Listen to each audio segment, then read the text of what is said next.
Hello বন্ধুরা, আপনাদের স্বাগত জানাই বাংলা মেডিসিন রিভিউ ইউটিউব চ্যানেলে। তো আজকের মেডিসিন রিভিউয়ে এমন একটি মেডিসিন নিয়ে আপনাদের সামনে আলোচনা করব, যেটি সম্পর্কে জানাটা আপনার ভীষণই জরুরি। যদি আপনি কোনো রকম ব্যথার পেশেন্ট হয়ে থাকেন, সেটি যে কোনো ব্যথা হতে পারে, বিশেষ করে প্রদাহজনিত ব্যথা। তো এই ট্যাবলেটটির ডোজ, এর সাইড ইফেক্ট, কী সাবধানতা অবলম্বন করে এই ট্যাবলেটটি ব্যবহার করতে হবে, তাছাড়া কোন কোন ব্যক্তিদের ক্ষেত্রে ট্যাবলেটটি ব্যবহার করা যাবে না, আর সবথেকে বড় কথা হলো এর মেকানিজম অফ অ্যাকশান, অর্থাৎ এর কাজ করার পদ্ধতি, কিভাবে আমাদের শরীরে কাজ করে, টোটালটা ডিটেলসে আলোচনা করব। তো আপনি যদি আমার চ্যানেলে নতুন হয়ে থাকেন, আর নতুন হওয়াটাই স্বাভাবিক, কারণ আমিও ইউটিউবে নতুন ভিডিও বানাতে শুরু করেছি, তো আপনাদের সাপোর্ট ভীষণ ভীষণ প্রয়োজন। তো অবশ্যই চ্যানেলটিকে সাবস্ক্রাইব করে দেবেন এবং সম্পূর্ণ ভিডিওটি দেখতে থাকুন।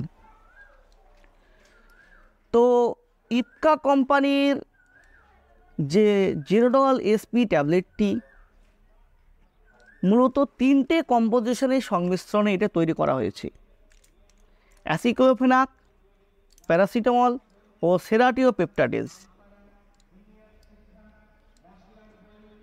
তো চলুন জেনে নিই এর ব্যবহার সম্পর্কে। তো আগে কিছুটা বলা হয়েছে, যেটা এটি বিশেষ করে প্রদাহজনিত ব্যথাতে ব্যবহার করা হয়ে থাকে।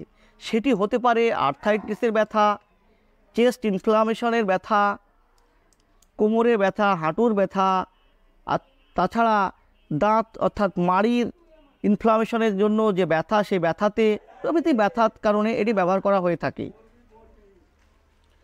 তো আজকে জানবো এই ট্যাবলেটটি আমাদের শরীরে কিভাবে কাজ করে, অর্থাৎ মেকানিজম অফ অ্যাকশান। তো প্রথমেই বলি, অ্যাসিক্লোফেনাক একটি NSAIDs অর্থাৎ non steroidal anti inflammatory drug. এই non steroidal anti inflammatory drug অর্থাৎ NSAIDsকে কয়েকটি ভাগে ভাগ করা যায়, যেমন হচ্ছে non selective COX inhibitor, preferential COX inhibitor অর্থাৎ preferential COX 2 inhibitor, selective COX 2 inhibitor, আর আরেকটি যেটি strong antipyretic, mild analgesic and weak inflammatory drug. তো অ্যাসিক্লোফেনাক আমাদের টাইপ 2 এর মধ্যে পড়ছে, অর্থাৎ প্রেফারেন্সিয়াল কক্স 2 ইনহিবিটর। তো আমরা যে পেন ফিল করি, এই পেন ফিল করার পিছনে একটি কেমিক্যাল দায়ী, যেটাকে বলা হয় প্রোস্টাগ্ল্যান্ডিন। আর এই প্রোস্টাগ্ল্যান্ডিন কেমিক্যাল মেসেঞ্জারকে তৈরি করে কক্স 1 ও কক্স 2, অর্থাৎ কক্স 1 ও কক্স 2 মিলিত হয়ে প্রোস্টাগ্ল্যান্ডিনকে তৈরি করে। তো আপনি যদি আপনার শরীরে পেন না চান, তাহলে আপনার প্রোস্টাগ্ল্যান্ডকে তৈরি করতে দেওয়া হবে না, অর্থাৎ প্রোস্টাগ্ল্যান্ডিনকে তৈরি করতে দেওয়া হবে না। আর প্রোস্টাগ্ল্যান্ডিনকে তৈরি করতে দিতে না চাইলে কক্স 1 ও কক্স 2কে ইনহিবিট করতে হবে। সেই কাজটাই করে এই অ্যাসিক্লোফেনাক, অর্থাৎ প্রেফারেন্সিয়াল কক্স 2 ইনহিবিটর। সে কক্স 2কে ইনহিবিট করে, যাতে করে প্রোস্টাগ্ল্যান্ডিন আমাদের শরীরে তৈরি হয় না এবং আমরা পেন অর্থাৎ ব্যথাকে বুঝতে পারি না। তো এভাবেই এই অ্যাসিক্লোফেনাক কাজ করে। তারপরে যেটা আছে প্যারাসিটামল। প্যারাসিটামল এটিও একটি NSAID গ্রুপের ড্রাগ, যেটা strong antipyretic, mild analgesic, weak inflammatory drug. তো এটি আমাদের শরীরে জ্বরনাশকের কাজ করে। তাছাড়া কখনো কখনো চোট লেগে আমাদের শরীরে জ্বর আসে, সেই ক্ষেত্রে এই ট্যাবলেটটি একাই ভালো ফল দেয়। তারপরে এতে থাকা যে সেরাটিওপেপটাইডেস, যেটি আমাদের শরীরের ইনফ্লামেশন, অর্থাৎ যখন আমাদের শরীরে ইনফ্লামেশন হয়, তখন একটি পুরো সার্কেল কাজ করে এর পিছনে, অর্থাৎ একটি পুরো শৃঙ্খলা কাজ করে। আমাদের ব্লাড ভেসেল ডাইলেশন হয়, ওখানে ইমিগ্রেশন হয়, মার্জিনেশন হয়, এক্সট্রাভ্যাসেশন হয়, WBC ম্যাক্রোফেজ মুভ করে, অর্থাৎ সোয়েলিং অর্থাৎ ফুলে যায়, থিকনেস বেড়ে যায় অর্থাৎ ফ্লুইড থিকনেসিটি বেড়ে যায়, ভিসকোসিটি বেড়ে যায়। তো তার মধ্যে যে ডেড সেল, সেই ডেড সেলের বন্ডকে ব্রেক করে এই সেরাটোপেপটিডেজ, যাতে করে আমাদের শরীরের সোয়েলিংকে কম করে, অর্থাৎ ফোলা ভাবকে কমিয়ে দেয়। তো এভাবেই সেরাটোপেপটিডেজ আমাদের শরীরে কাজ করে। তো একটি ট্যাবলেট শুধু যে উপকারই করে আমাদের শরীরে তাই নয়, এটা আমাদের ক্ষতিও করে অনেকাংশে, বিশেষ করে যদি সেই ট্যাবলেটটি অনিয়মে সেবন করা হয়। অর্থাৎ ডাক্তারবাবুর পরামর্শ ছাড়া অনিয়মে যদি আপনি সেবন করেন, সেলফ মেডিকেশন করেন, সেক্ষেত্রে আপনি ভীষণ ক্ষতিগ্রস্ত হতে পারেন।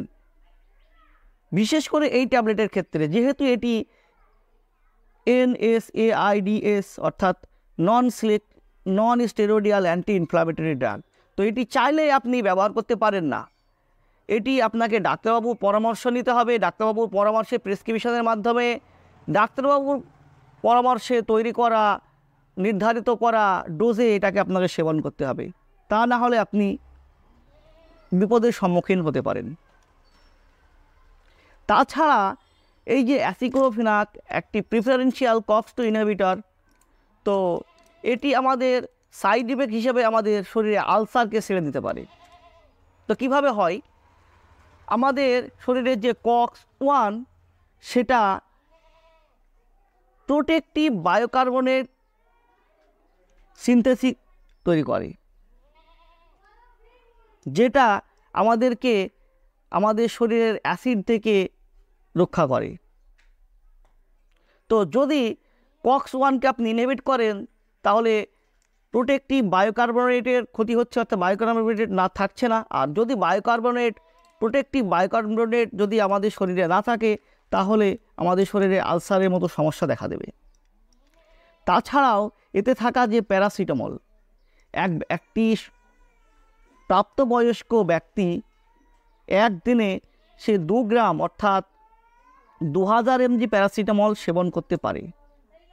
সেটি যদি আপনি 4 বারে ভাগ করে 500 mg করে নিতে পারেন, সেক্ষেত্রে নেওয়া যায়। এটা কিন্তু ম্যাক্সিমাম ডোজ। তো যদি আপনি এই প্যারাসিটামলকে ওভারডোজে ডাক্তারবাবুর পরামর্শ ছাড়া সেবন করেন, সেক্ষেত্রে আপনার লিভারকে ড্যামেজ করতে পারে, লিভারকে ক্ষতিগ্রস্ত করতে পারে, কিডনিকে ক্ষতিগ্রস্ত করতে পারে। এছাড়াও skin rashes, skin swelling, urticaria প্রভৃতি সমস্যা দেখা দিতে পারে। তো সব সময়ের মতো আজও বলবো যে কোনো মেডিসিন ব্যবহার করার আগে অবশ্যই ডাক্তারবাবুর পরামর্শ নেবেন, কারণ ডাক্তারবাবুই সঠিক ডোজ আপনার জন্য সিলেক্ট করে দেবেন। আপনার শরীরে কী পরিমাণে প্রয়োজন একটি মেডিসিন, সেটা ডাক্তারবাবুই ভালো জানেন। তো ডাক্তারবাবুর পরামর্শ ছাড়া কখনও কোনো মেডিসিন সেলফ মেডিকেশন করবেন না। তো বন্ধুরা, এই ছিল জেরোডল SP ট্যাবলেট সম্পর্কে একটি ভিডিও। তো ভিডিওটি যদি আপনাদের ভালো লেগে থাকে, অবশ্যই চ্যানেলটিকে সাবস্ক্রাইব করবেন এবং লাইক দিতে ভুলবেন না। আর এছাড়া যদি আরও কোনো কিছু জানার থাকে এই ট্যাবলেটটি সম্পর্কে, অবশ্যই কমেন্টে জানাবেন, আমি উত্তর দেওয়ার চেষ্টা করব। তো বন্ধুরা, সুস্থ থাকবেন, ভালো থাকবেন, দেখা হবে পরবর্তী ভিডিওতে। ধন্যবাদ।